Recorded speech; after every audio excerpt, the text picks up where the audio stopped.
Good morning, children. This is Karan sir, and you are watching online classes of Scottish Public School, Class 6.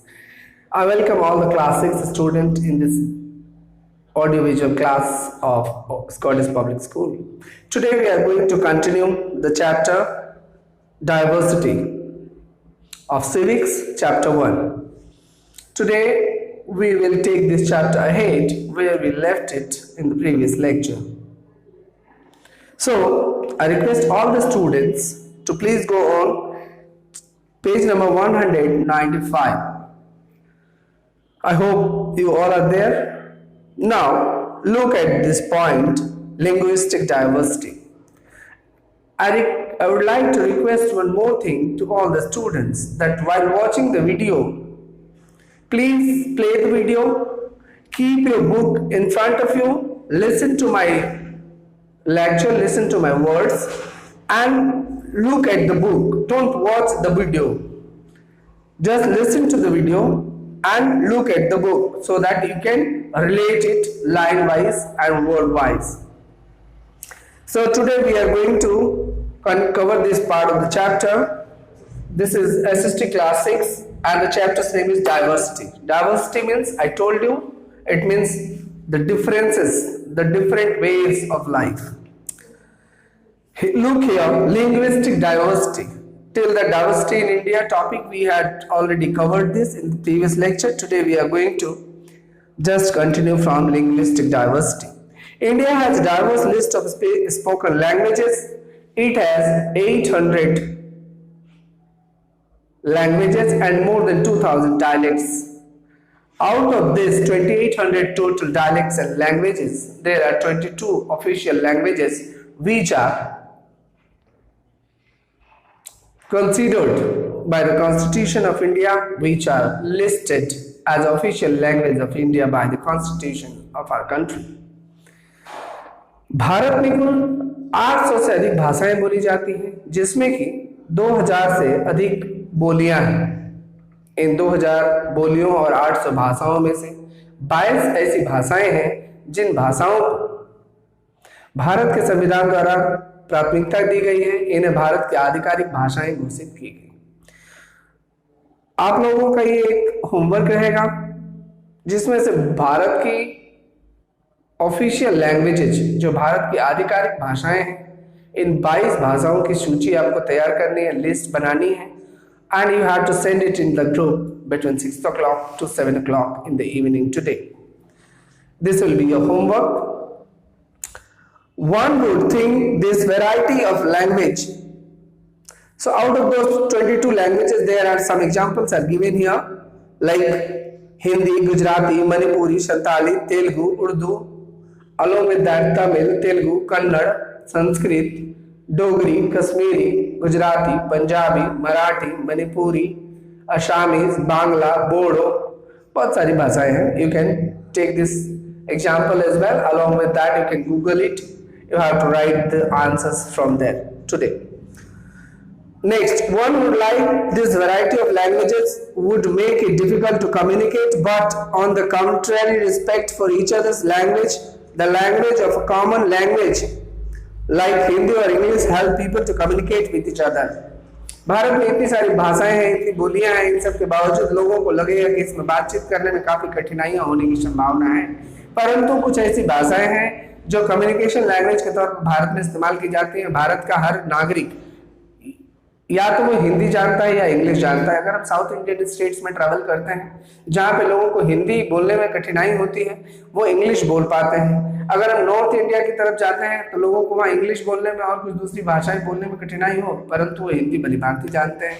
बहुत सारे ऐसे state है जिन्हें हिंदी भाषी state कहा जाता है, जिनमें से प्रमुख रूप से बिहार, उत्तर प्रदेश, उत्तराखंड, हरियाणा, मध्य प्रदेश, दिल्ली इत्यादि ऐसे राज्य हैं, राजस्थान, जहाँ हिंदी भलीभांति बोली समझी जाती है. Religious diversity. After this point, linguistic diversity, we are going to cover the religious diversity. As we all know that India has many people. India has population of different kind of religious followers. India has Christians, India has Muslims, India has Buddhists, It has Jain people, Sikhism is also followed in good numbers. Along with that, the Zoroastrianism is also there, and Hinduism is the most prevalent religion of India. There is no problem at all. So India is probably the only nation in the world to have such a wide variety of religions. It is only one country in the entire world that has this much variety of the religions. It is the birthplace of several religions such as Hinduism, Buddhism, Sikhism and Jainism. आपको जान के ये बहुत ही हैरानी होगी कि भारत में ही Hinduism का जन्म हुआ, बुद्धिज्म का जन्म हुआ, भगवान गौतम बुद्ध का जन्म भी यही भारत में हुआ था। साथ ही साथ सिखिज्म, गुरु नानक देव जी का जन्म यही हुआ था जब पाकिस्तान भारत से अलग नहीं हुआ था। जैनिज्म का जन्म यानी लॉर्ड महावीरा का जन्म यही हुआ। और साथ साथ few places in the world with the sizable Zoroastrian population. India ऐसा एक कंट्री है जहाँ पे एक अच्छी खासी संख्या हमारे यहाँ यहूदियों की भी है।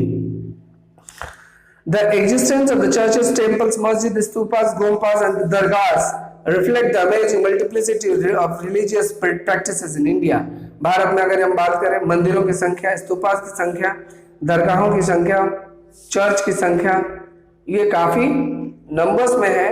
और हमारे देश में ये जो बहुधर्म वाला देश है इस बात के होने की पुष्टि करती। Diversity in the food and festival, किस तरह के हमारी डाइवर्सिटी, हमारी विविधताएं हैं भोजन और त्योहारों को लेकर के। Indian festivals and food speak of India's rich cultural and traditional background. Every region has its own preparations depending upon the kind of food available locally. लोग उस प्रकार के भोजन को ज्यादा प्रेफर करते हैं जो लोकल में यानी स्थानीय रूप से जो बहुत ज्यादा मौजूद हो। और Kerala for example has several dishes made out of coconut which is easily available in the area. People celebrate their festivals with a lot of according to their local custom and rituals. The common element of all the celebrations that they celebrate humanity. It means whatever the festival is, no matter which religion's festival it is, people celebrate humanity. People enjoy the festivals. They like to meet each other. They like to embrace each other. They welcome all the friends and family within. It is a part of the culture that we welcome our friends on the festival days into our family, and we invite them to just come to our house on Eid day or Diwali or in the Sahara or maybe in other festivals as well. So some of the common rituals which we have followed most of the festivals are processions in the streets. तो ज्यादातर जो बातें होती हैं जो हर त्योहार में मनाई जाती हैं वो गलियों में शोभा यात्राएं निकाली जाती हैं, जुलूस निकालते हैं या कई तरह की यात्राएं निकालते हैं। Decoration of the homes and the sacred places, घरों की और मंदिरों, चर्च, मस्जिदों आदि की सजावट की जाती है, उन्हें सजाया जाता है। Decoration of the homes and traditional folk song and dances performances are special dishes for flowers and lights. यानी कि त्योहारों में खास बातें क्या होती हैं कि हम लोग उसमें घरों को सजाते हैं, मंदिरों को सजाते हैं, साथ साथ उसमें लाइट्स, म्यूजिक और फूलों का बहुत सारा प्रयोग किया जाता है उन्हें सजाने में। ज्योग्राफिकल एंड कल्चरल डाइवर्सिटी, अगर अगला पॉइंट की हम बात करें, अगले पॉइंट की ओर हम चलते हैं। India has a great variety of land form which in turn has shaped its culture. In the north and west we can find Himalayas and the three perennial river system Ganga, Brahmaputra and Indus. तीन ऐसी नदियां हैं जो निकलती हैं हमारे उत्तरी पहाड़ियों से। उत्तर में जो हमारा हिमालय स्थित है वहां से तीन नदियां निकलती हैं जिसमें गंगा है, यमुना है और इंदुस नदी है। और in the west marked by the rough terrain and a desert, while in the south we have coastal region। Bharat के निचली ओर जब हम देखेंगे नीचे की ओर पेनिनसुलर रीजन में तो ये एक हमारा कोस्टल एरिया है, ऊपर में हमारा माउंटेन से बाउंडेड है, वेस्ट साइड में हमारा डिजर्ट है और रफ टेराइन है वहां पे।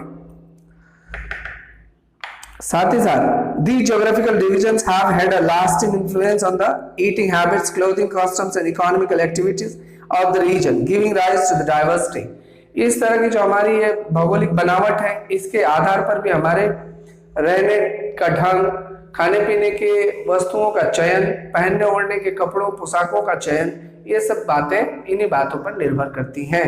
For example, people living in the mountains area of Ladakh depend on the sheep, goats and cows for their food requirements as very little agriculture is possible there.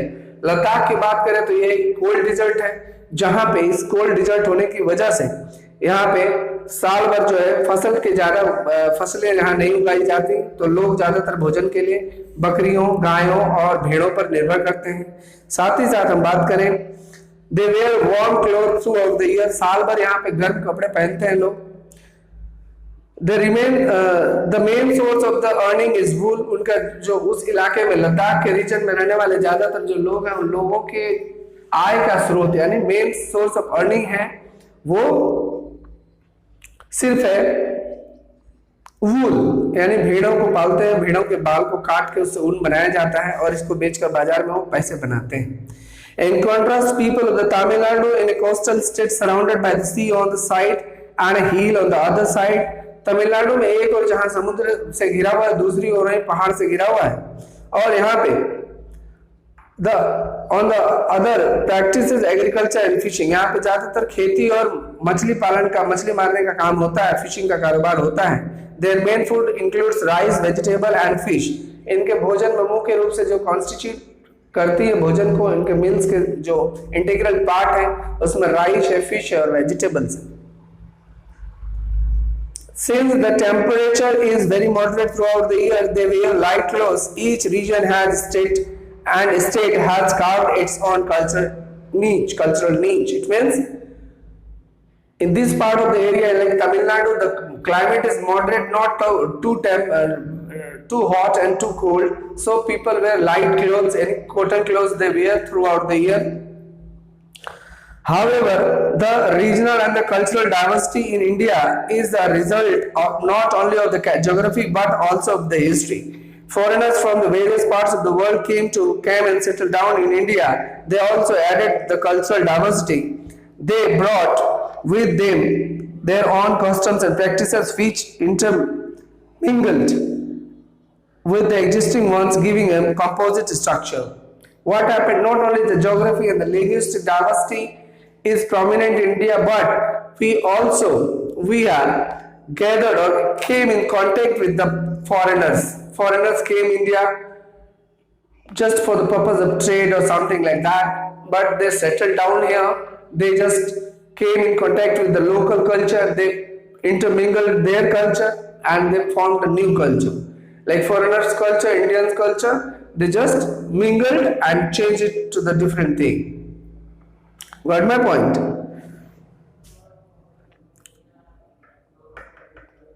For example, the Mughals brought with them the Persian language merged with Hindi to give rise to new language Urdu. The Mughals, when Mughals came to India, they had a different language that was known as Persian, and they just came into contact with Hindi and they developed a new language called Urdu. Persian के साथ हिंदी का जब मिश्रण हुआ, दोनों मिलकर के नया शब्द बना दिया उर्दू। उर्दू बोलते हुए आप देखते हैं उसमें बहुत सारे हिंदी से मिलते जुलते शब्दों का प्रयोग किया जाता है उर्दू बोलते हुए। इवन हिंदी बोलते हुए भी हम लोग कई बार उर्दू के शब्दों का प्रयोग जाने अनजाने में कर जाते हैं। It became the lingua franca of India under the Mughals and even today is one of the official languages. आज उर्दू एक हमारा official languages है। Lingua franca का मतलब है a language used in the common language between the people who do not have same native language. जो लोग हमारी भाषा नहीं जानते उन भाषा को समझने के लिए बीच का एक रास्ता निकालते हैं, that is known as a lingua franca, you know. To understand how geographical and historical factors affect the diversity of an area, let's take a look at how life exists in the two different parts of the country, Kerala and Ladakh. Today we are going to take examples here, look at an example how the people live their life in Kerala and in other part like Ladakh. So let's have a look at this case study. Ladakh, situated towards the eastern part of Jammu and Kashmir, is bounded by two of the world's mightiest mountain ranges, the Karakoram in the north and the Great Himalaya in the south. So Ladakh is bounded with the two mountain ranges. One is Karakoram in the north and the Great Himalaya in the south. So this part, Ladakh has Karakoram ranges in the north and south. It is bounded by Himalaya. So it is packed by the two mountains, great mountains of the world. The scarce natural resources have been judiciously used by the people. वैसे तो यहाँ पे ज्यादातर कुछ natural resources available नहीं है, लेकिन जो भी अवेलेबल है, जो पेड़ पौधे हैं, जो जंगल है, इनका इस्तेमाल बहुत ज्यादा बुद्धिमानी से लद्दाख के लोगों ने किया है और इसका बहुत ही महत्वपूर्ण ये लोग चीजों का वहां से संचयन करके उन्हें इकट्ठा करके बाजारों में बेचते हैं. Have been judiciously, okay. Scarcely and vegetation is seen in this mountain desert. ये mountain desert है, यहाँ पे बर्फ साल भर ज्यादातर बर्फ से ढके हुए रहते हैं ज्यादातर यहाँ के इलाके. Agriculture is very difficult here because water is not easily available. यहाँ पे पानी इस्तेमाल नहीं होता, पानी ज्यादातर जमा हुआ बर्फ के फॉर्म में होता है, जहाँ पे लोगों को खेती बाड़ी करने के लिए बर्फ से खेती बाड़ी करना नामुमकिन के जैसा है, नहीं किया जा सकता है. Whatever water is available in the area comes from the snow melting from the glaciers during the summer months. गर्मी के दिनों में जब ग्लेशियर से बर्फ पिघलता, ग्लेशियर्स क्या होता है? A huge bulk of ice, snow, जहां बहुत सारी बर्फबारी हुई, बर्फ जम के बड़ा सा एरिया में बर्फ बन गया, उसको हिम नदी या ग्लेशियर कहते हैं. वहीं से जब गर्मी के दिनों में जब टेम्परेचर थोड़ा सा बढ़ता है, 5-10 डिग्री 15 डिग्री जाता है, बर्फ थोड़ा पिघलता है, वही बर्फ पिघल के आता है और लोगों को पानी मिल पाता है. As the crops grow in the villages, pray not for rain but for the sun to melt down the glacier and liberate their water. कई बार जब पानी की दिक्कत वहां होने लगती है तो लोग वहां बारिश की कामना नहीं करते, भगवान से दुआ नहीं करते कि बारिश हो जाए, बल्कि ये करते हैं धूप हो जाए और बर्फ पिघल जाए. In the past, Ladakh became recognized as the best trade route between Punjab and Central Asia. For centuries, it was traversed by caravans carrying textiles, spices, raw silk, carpets, and dyestuffs. Goods were carried on the ponies and Amritsar to Central Asian towns and Yarkand and Khotan. On this long route, Leh was midway stop. What used to happen there in the earlier centuries? Punjab से बहुत सारी चीजें लेकर के लोग जाते थे, जैसे मसाले, रेशम, कारपेट, डाई स्टफ्स लेके जाते थे. वहां से डाई, बहुत सारे कलर वगैरह लेके जाया करते थे. इनको लेकर के जब जाते थे, घोड़ों पर, खच्चर पे, गधों पे लाद करके इसको पूरा लद्दाख होते हुए उसको सेंट्रल एशिया के बाजारों तक पहुंचा दिया जाता था. और इसी तरह से लेह जो था, लद्दाख का एक हिस्सा है लेह, ये एक कहीं ना कहीं रास्ते के बीच में रास्ते का पड़ाव बनता था. The famous pashmina, better known as the Kashmiri wool, comes from the eastern Ladakh and western Tibet. ये अलग अलग इलाकों से होता हुआ आता है भारत में. Leh to Srinagar, where skilled artisans weave it into the shawls and world over their softness and warmth. ये पूरे दुनिया में जाने जाते हैं अपने बहुत ही ज्यादा गर्म स्वभाव के लिए. बहुत नरम मुलायम शॉल होती हैं, चादरें होती हैं ओढ़ने के लिए. इनको बोलते हैं पाशमीना शॉल्स या कश्मीरी शॉल्स. इनको बनाया जाता है वहीं पे. This wool is priced and very expensive and fetches good money in the international market. अंतर्राष्ट्रीय बाजारों में पाशमीना शॉल या कश्मीरी शॉल्स की कीमत बहुत ज्यादा मिलती है, बहुत ज्यादा कीमत मिलती है लोगों को इसकी.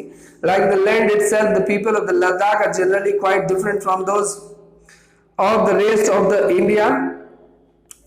The features and physique of the Ladakhis and the other clothes they wear are more like those between the original tribe of the Ladakhis and the Tibetans.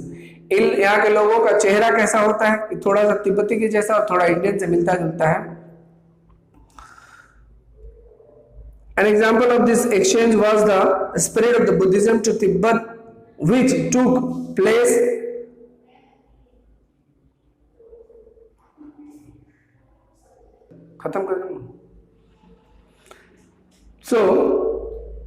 In fact Ladakh is also called the little Tibet. Ladakh को उसकी बनावट के लिए, लोगों की वेशभूषा के लिए, लोगों के अपीयरेंस के लिए उसको लिटिल तिब्बत भी कहा जाता है। Buddhism remains dominant religion in Ladakh but other religions also exist. यहाँ पे ज्यादातर लोग जो है वहाँ के लद्दाख के मूल निवासी वो लोग बुद्धिज्म को फॉलो करते हैं, लेकिन दूसरे धर्मों की भी बड़ी अच्छी तादाद है, वहाँ पे अच्छा उनका भी रिस्पॉन्स है। Islam was introduced here from the west about 400 years ago। 400 वर्ष पहले यहाँ पे पश्चिम की ओर से इस्लाम यानी मुस्लिम धर्म को भी लाया गया था। Today there is a substantial Muslim population in Ladakh। आज कुछ मात्रा में वहाँ पे मुसलमान भाई भी रहते हैं। The imposing structure show a blend of the Islamic and Tibetan style। We find at both the Muslims and the Buddhists sing and perform Kesha Shaga, the national epic of the Tibet। इसको लोग वहाँ पे गाते हैं, perform करते हैं, मुस्लिम और Tibetans मिलके, लद्दाखी मिलके। ये एक बात रही। मैंने होमवर्क भी पहले ही दे दिया है, तो आप होमवर्क बना लेंगे। Thank you so much.